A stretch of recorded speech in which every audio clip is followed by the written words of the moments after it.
Today's our question is from trigonometry. Given 15 cot A is equals to 8, find sin A and secant A. Solution. So here given is that 15 cot A is equals to 8 is given. Now this 15 is in multiplication. If we send that side, we can write in division 8 by 15. Now we are having the value of one trigonometric ratios, that is cot A, but here we have to find sin A and secant A.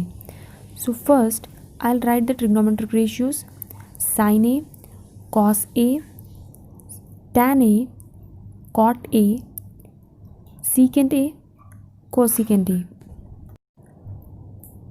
So here you can remember the trigonometric ratios with the help of one sentence, that is old Henry and his old aunt.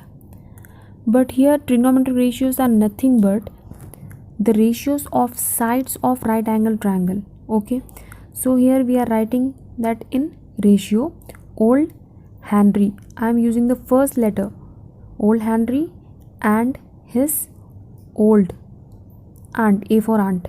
Now these remaining three are multiplicative inverse of above three. Cot is multiplicative inverse of tan. Similarly cosecant is multiplicative inverse of sin. Now cot A is multiplicative inverse of tan, so O by A we can write A by O. Okay, now this H by O. Here O stands for opposite, hypotenuse, adjacent, hypotenuse, opposite, adjacent. So since they are representing the sides of right angle triangle, we have to name them. I have drawn here right angle triangle A. Here angle A is given, you have to take at acute angle, and B I am taking at right angle. Now angle A, opposite side of angle A is BC, and the longest side opposite to the right angle will be hypotenuse. The remaining side is adjacent to angle A. Now cot A value is adjacent by opposite, so by using that I have written. Now adjacent value we are having 8, so adjacent 8. Now opposite is what? 15. Now here we have to find hypotenuse. So here two sides are given, only one side we have to find, so we can use one theorem. Can you guess the name of that theorem?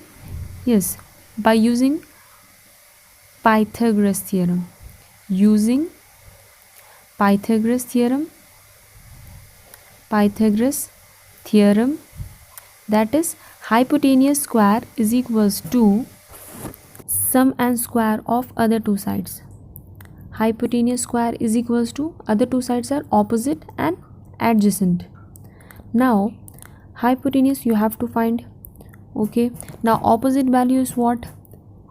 15 whole square plus adjacent value we are having 8, so we'll get 64 after squaring it.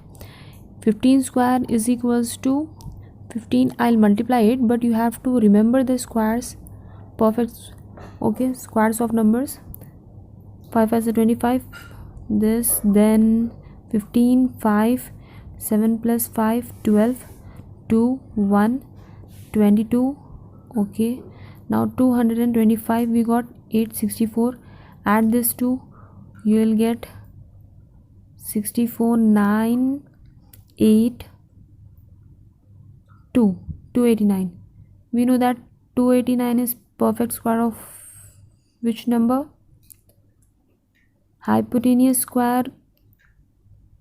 We are applying roots on both sides so that we can cancel the square. Here root of 289 is what? 17. Square root get cancelled. 17 we got the hypotenuse value.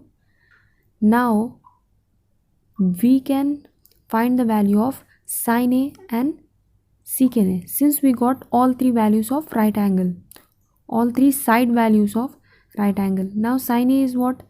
Opposite by hypotenuse. opposite is 15 and hypotenuse 17 we got.